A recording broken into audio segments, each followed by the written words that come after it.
Hey, welcome to my channel. I'm Elma. Thank you so much for joining me for another video. So I know this title may sound a bit surprising, but yes, I will be sharing with you my recent reads, and as much as I love makeup, I love a lot of other things, and I want to share those things with you guys. So I have kind of rebranded my channel. I don't know if you noticed, but I am a beauty and lifestyle channel, so I will be sharing some of these things like books I love, food, recipes, all those things, because yeah, there's more to me than just makeup. So if you want to see and hear about the recent books I read, just keep on watching. If you do like these kind of videos, please let me know by commenting below and giving me a thumbs up so I know to make more videos like this. And also, if you haven't done it already, please click on that subscribe button and also click on the notification bell so you're notified when I have new videos. Check me out on Twitter and Instagram. I'm most active on Instagram than Twitter, but you know, just follow both just in case, we never know. Let's get into it. You see, I changed the lights up a little bit so it's like a bit cozier. So yes, let's talk about the books I recently read, and maybe you might want to read them as well. Okay, let's do this. Okay, so before I get into this video, I do have two things to say. One, I'm not sponsored by Audible, Amazon, Kindle, or anything like that. It's just the methods I like to use to read books or listen to books. I don't discriminate, I do either or. Two, if you hear ringing at some point, that's my oven. I am baking an olive ham savory cake for dinner. So yeah, so if I run out at some point, I'm probably gonna cut it off, but anyway, that's besides the point. So yeah, let's get into a little bit about me and the novels I tend to read. So I'm more of when I say like fantasy, like Harry Potter, like anything magical, things like that, I really enjoy them. Other than that, I usually lean towards like a political novel, like especially in the recent year because of all what's going on in the United States. Like it's just like it's a freaking page turner. However, I don't think, and I strongly doubt, I'll be purchasing Unhinged. I'm saying this now because never say never. I might get curious and be like, okay, let's hear what this lady's talking about. Or I like the French classics a lot. I like what else? I like crime novels a lot, and also like World War II novels. Anything like The Boy with the Striped Pajamas or anything like that is, yeah, that's my Saraski. That's way up my alley. So yeah, I'm gonna be sharing with you my 5 recent reads plus one because I just finished reading one like today. The first book is kind of like a fantasy novel, but what I love about it is that it's set in Africa and it's actually written by a Nigerian, and it's Tomi Adeyemi, and you probably heard about it, and it's Children of Blood and Bone. Oh my gosh, this book is, I can't wait for her to come out like with the second one or something, because that just cannot be the end. Don't worry, I'm not gonna be giving you any spoilers or anything. The whole adventure about Zeli wanting to bring back magic basically to Orisha, I think that's the best way of me describing this novel. It's really nice because for a change, it's set in Africa. There are like a lot of like African names and cities, like be it Ghanaian or Nigerian. Really good. I really enjoyed it because like, I don't know how to explain it, but for once the heroes were like copper skin. I'm obviously not like copper skin, I'm a bit lighter than copper skin, but it was just really nice to see and have heroes from Africa. And I really love that the fact that this book really went, I think it was like nominated one of the best books of the summer or something like that, and it was just like really nice to read. And you see the back and forth between, like, you know, the magi and the non-magi, and like the oppression, and it's really interesting because like the whole, you draw the parallels between the position of Black people in society, but as well as colonialism like in Africa. And because I lived in Africa, and you know, like especially in Ghana, I saw it because there are the forts over there, and you could actually, I don't know why, I feel like it's more palpable in Ghana, especially in Cape Coast. You're just like, oh, you feel your ancestors in a way. I don't know how to explain it, but like it's really interesting. And what I love most about this novel, and I know some guys will not like this, but the way like women are portrayed, you can tell like it's a matriarchal society, and it's just so interesting to see women black women take that forefront, and like it's a black heroine, and you're just like, wow, you know, and there's the magic aspect of it, and it's just so thrilling because you're just like turning the pages and you want to know what happens next. But honestly, if you're looking for like a fantasy novel that leaves you with a message and wanting more, and if like me you feel the need of representation in especially this kind of genre, Children of Blood and Bone is a good book to check out. It's quite thick, it's quite long to listen to, but it really gets you going, and I really enjoyed that. Now the next book I read, and it's A Higher Loyalty by James Comey.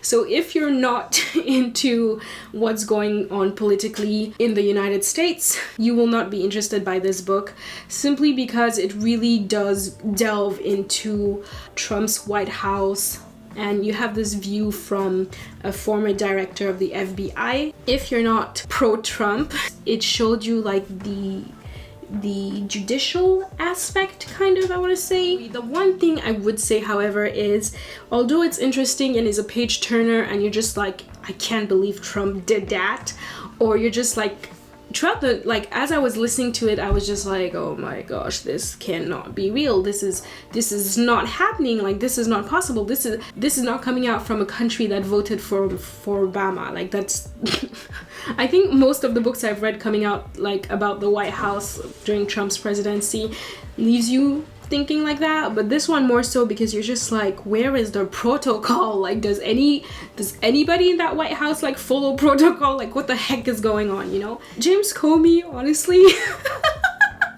James Comey is he's an interesting guy.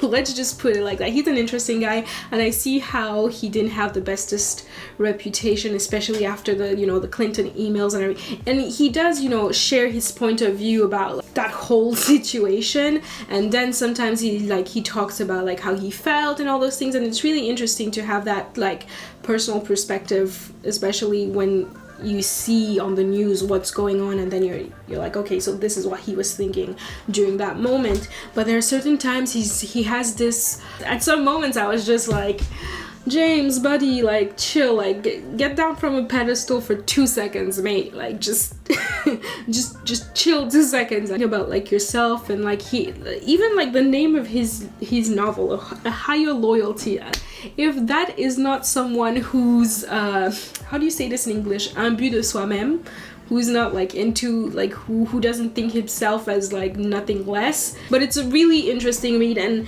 if you're into the whole Trump presidency and all those things, A Higher Loyalty is a book to read.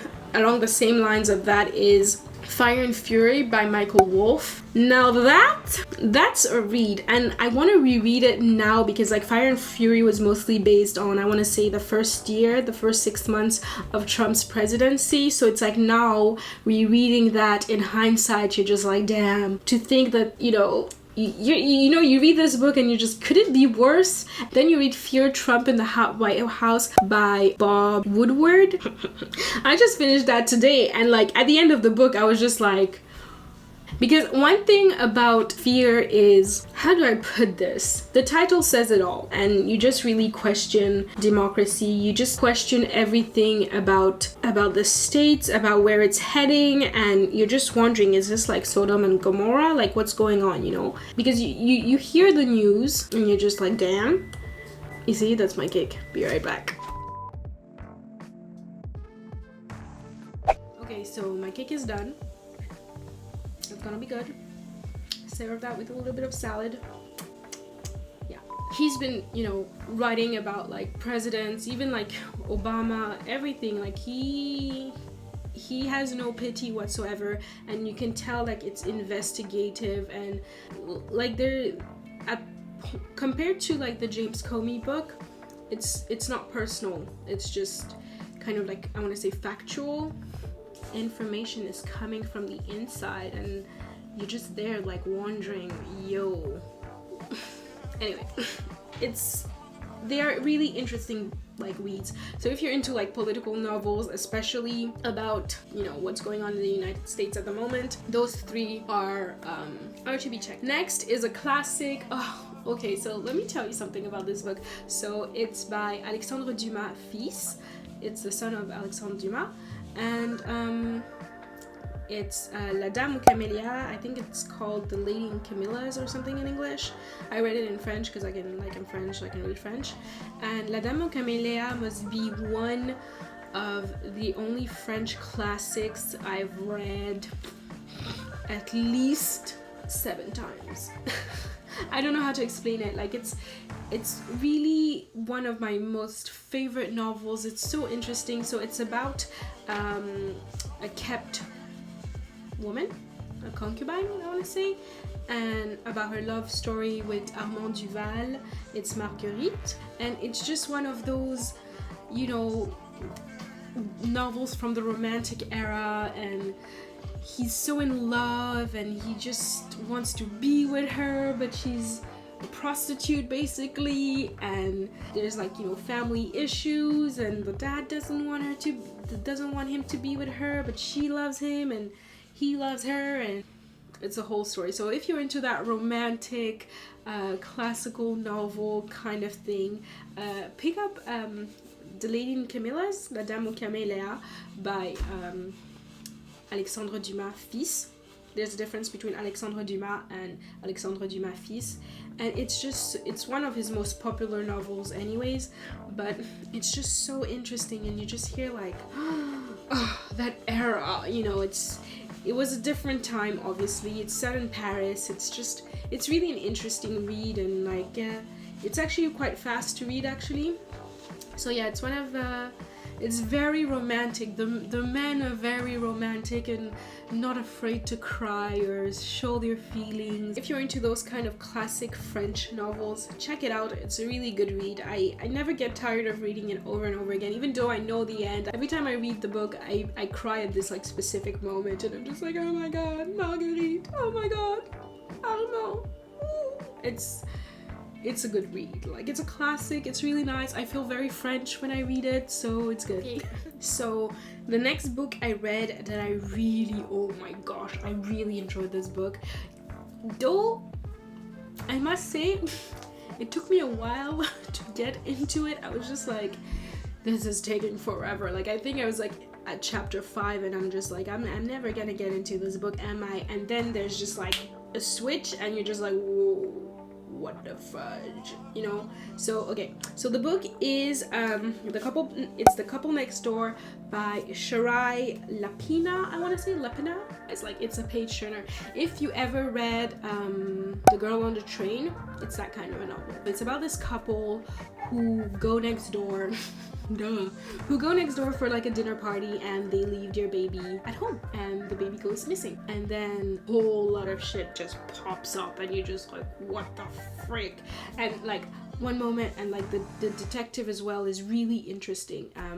The detective brings this dimension to the novel, because you can tell that you can't play this detective. Like, he's way ahead of like everybody, like before anybody, and like the author gives you like his insight, and gives you the insight of the mom and the dad and like the other characters, and you're just like, who the heck did it? And then you're following the detective's thoughts, and you're just like, wait a minute. And then like quite slowly but surely, the plot obviously like thickens, and like it just becomes so intertwined, and you're just like, wait, is it this person who did it? Who did this? And like, what's really interesting is like, you first have this couple, and so you kind of have this one-dimensional aspect of the characters at first, and as you progress in the book, in the novel, there's like more dimensions are added, more characters are added, and as the characters are added, the dimension to those characters as you progress into the book just expands, and you're just like, what the hell? And it's just so good, and like when you finish reading it, you're just there like, damn, what the hell? And you go back and forth between like who did what, and then when it all comes out, you're just like, excuse me? It's a good one. It's a true page turner. It takes time to get into, but it's so worth your while. Out of all the books I'm talking about today, you should definitely check out this one. Like, this was my most favorite recent read. let me put it, but definitely not least, an Agatha Christie novel, and this one is Why Didn't They Ask Evans? And if you know anything about Agatha Christie, it's kind of a whodunit, and it's like following clues and the little gray cells, and this one in particular is not with her main characters like Miss Marple or Hercule Poirot. It's with two other people. And usually I tend to shy away from those ones because I like the ones with like Miss Marple more, and the ones with Hercule Poirot are like my favorites. But this one, it's really, really good. Like it was really interesting because it's the thing about Agatha Christie is, you know, it's a crime novel, but there's like twists and turns, and it's in a different era, and she has this ability to bring you into her world of this really British, stiff upper lip, you know, London. Like honestly, you just live through her characters, and I don't know, there's something about Agatha Christie novels that keeps me coming back, and I think it's that ability to make you fall for her characters, and you want to follow them and know who did what and why and who killed who, and it's always very clean cut. Like it's never super extra bloody, and there's no like extra emphasis on it. It's really murder isn't light. There's one of her novels actually called Murder Isn't Easy, and I think that one is with Hercule Poirot. Anyway, really good novel. If you're into Agatha Christie, it's a good read. Okay, so I'm gonna end the video here. I do hope you enjoy this kind of video, and I hope you want to see more, because I really do want to make more videos like this. I'll see you in my next one. Don't forget to like, don't forget to subscribe, and don't forget to watch any other videos of mine that are more makeup related, I guess. I still have a giveaway that's ongoing, so I'll leave you the link to the video to that below if you want to win a chance to win a $100 Sephora card or Visa card, depending on where you are in the world. Anyway, I'll see you next time. Bye! So yeah, you should... One sec. Chérie, c'est maintenant là que je filme que tu décides de frotter là?